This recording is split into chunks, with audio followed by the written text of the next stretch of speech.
السلام علیکم ورحمۃ اللہ وبرکاتہ اماں۔ وعلیکم السلام ورحمۃ اللہ وبرکاتہ۔ یہ دیکھیں اماں، الفضل تو آ گیا ہے۔ کیا آپ ہمیں پہلا صفحہ پڑھ کر سنا دیں گی؟ جی ضرور، لائیں مجھے اخبار پکڑائیں۔ یہ لے اماں۔ جزاک اللہ لبینہ۔ سب سے پہلے المیہ کا خط آتا ہے۔ یہاں خط کا مطلب ہے قرآن کریم، جو اعوذ باللہ اور بسم اللہ کے ساتھ شروع کرتے ہیں۔ جی بالکل لبینہ، چلیں ہم شروع کرتے ہیں۔ اعوذ باللہ من الشیطان الرجیم، بسم اللہ الرحمن الرحیم، ذالکم اللہ ربکم لا الہ الا ہو، خالق کل شیء فاعبدوہ وَهُوَ عَلَى كُلِّ شَيْءٍ وَكِيلٌ لَا تُدْرِكُهُ الْأَبْصَارُ وَهُوَ يُدْرِكُ الْأَبْصَارَ وَهُوَ اللَّطِيفُ الْخَبِيرُ۔ سورۃ الانعام آیت 103 تا 104۔ ترجمہ ہے اس کا، یہ ہے تمہارا اللہ جو تمہارا رب بھی ہے، اس کے سوا کوئی معبود نہیں، وہ ہر ایک چیز کا پیدا کرنے والا ہے، بس اس کی عبادت کرو، اور وہ ہر ایک چیز پر نگران ہے۔ نظریں اس تک نہیں پہنچ سکتی، لیکن وہ نظروں تک پہنچتا ہے، اور وہ مہربانی کرنے والا اور حقیقت پر آگاہ ہے۔ چلیں جی، آج کے المیہ کے خط میں جو بات ہمیں سمجھ میں آتی ہے وہ یہ ہے ان آیات میں کہ اللہ تعالیٰ ہر جگہ موجود ہے اور وہ ہر کسی کو دیکھ سکتا ہے، لیکن ہم نہیں دیکھ سکتے، اور وہ ایک بالا ہستی ہے۔ اور ان آیات میں ہمیں اللہ تعالیٰ کی عبادت کرنے کی بھی تلقین کی گئی ہے۔ سمجھ میں آیا آپ کو لبینہ؟ ہاں جی، مجھے یہ سمجھ آیا کہ جدھر بھی ہم جائیں، جیسے جدھر بھی، جیسے کہیں پہ بھی المیہ ہمیں ہر وقت دیکھ رہا ہے۔ جی جی بالکل، شاباش۔ میرے پیارے بہنوں اور بھائیوں، اس کے بعد آتا ہے ہمارے نبی، پیارے نبی صلی اللہ علیہ وسلم، اور ہمارے پیارے نبی کا نام ہے حضرت محمد مصطفیٰ صلی اللہ علیہ وسلم۔ جی بالکل، یعنی اس شمارے کی حدیث۔ چلیں دیکھتے ہیں کہ اس میں کیا ہے۔ ہماری حدیث کا عنوان ہے، میں اپنے بندے کے گمان کے ساتھ ہوتا ہوں۔ حضرت ابو ہریرہ رضی اللہ تعالیٰ عنہ بیان کرتے ہیں کہ نبی صلی اللہ علیہ وآلہ وسلم نے فرمایا، اللہ تعالیٰ فرماتا ہے، میرا بندہ میرے متعلق جو گمان کرتا ہے اس کے مطابق میں اس کے ساتھ ہوتا ہوں، اور میں اس کے ساتھ ہی ہوتا ہوں جب وہ مجھے یاد کرتا ہے۔ اگر وہ اپنے دل میں مجھے یاد کرے تو میں بھی اپنے دل میں اس کو یاد کرتا ہوں، اور اگر وہ بھری مجلس میں مجھے یاد کرتا ہے تو میں بھی اس کو بھری مجلس میں یاد کرتا ہوں جو اس مجلس سے بہتر ہوتی ہے، اور اگر وہ ایک بالشت میرے قریب ہوتا ہے تو میں ایک ہاتھ اس کے قریب ہوتا ہوں، اور اگر وہ ایک ہاتھ میرے قریب ہوتا ہے تو میں ایک باں اس کے قریب ہوتا ہوں، اور اگر وہ میرے پاس چل کر آئے تو میں اس کے پاس دوڑتا ہوا آتا ہوں۔ یہ صحیح بخاری کی حدیث ہے، اور اس حدیث سے یہ بات ہمیں سمجھ میں آتی ہے کہ جیسے آپ کے اسکول کے ٹیچرز ہیں یا پھر آپ کے امی ابو ہیں، اور آپ ان سے کچھ پوچھیں یا ان سے کچھ مانگیں تو جو آپ کے لیے اچھا ہوتا ہے تو وہ آپ کو دینے کے لیے تیار ہوتے ہیں نا۔ اسی طرح اللہ تعالیٰ بھی ہر وقت تیار ہے کہ کوئی اس کے پاس آئے تو وہ اسے انعامات سے نوازے۔ اگر آپ چل کے اللہ تعالیٰ کے پاس جائیں تو وہ دوڑ کے آپ کے پاس آئے گا۔ جی اماں، المیہ نے آسم سے فرمایا تھا کہ جو بھی المیہ کے بارے میں پوچھے تو آسم نے ان سے کہنا کہ میں بہت بہت قریب ہوں۔ جی جی، یہ بھی ہے، اللہ تعالیٰ نے فرمایا تھا جب میرے بندے تجھ سے میرے متعلق سوال کریں تو ان سے کہہ دے کہ میں بہت قریب۔ جزاک اللہ اما۔ اس کے بعد اگلا سیگمنٹ ہے کلام امام علیہ الصلاۃ والسلام، اور ہمارے امام ہیں حضرت مرزا غلام احمد قادیانی علیہ الصلاۃ والسلام، اور آپ مسیح موعود بھی ہیں اور مہدی موعود بھی ہیں۔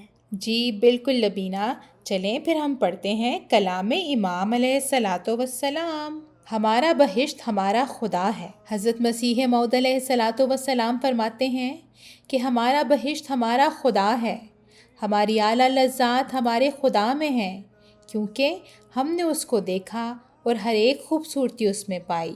یہ دولت لینے کے لائق ہے اگرچہ جان دینے سے ملے، اور یہ لال خریدنے کے لائق ہے اگرچہ تمام وجود کھونے سے حاصل ہو۔ اے محروموں، اس چشمے کی طرف دوڑو کہ وہ تمہیں سیراب کرے گا۔ یہ زندگی کا چشمہ ہے جو تمہیں بچائے گا۔ میں کیا کروں اور کس طرح اس خوشخبری کو دلوں میں بٹھا دوں؟ کس دف سے میں بازاروں میں منادی کروں کہ تمہارا یہ خدا ہے تا لوگ سن لیں، اور کس دوا سے میں علاج کروں تا سننے کے لیے لوگوں کے کان کھلیں۔ کشتی نوح، روحانی خزائن، جلد 19، صفحہ 21 تا 22۔ اب اس اقتباس میں حضور ہمیں یہ سمجھا رہے ہیں کہ ہماری فلاح، ہماری کامیابی اللہ تعالیٰ کے ساتھ سچا تعلق قائم کرنے میں ہے، اور ہمیں اپنی پوری طاقت اور کوشش اور محنت کے ساتھ اللہ تعالیٰ کے ساتھ یہ تعلق قائم کرنا چاہیے، کیونکہ اسی میں ہماری نجات ہے۔ سمجھ آئیے آپ کو لبینہ؟ جی اما، جزاک اللہ۔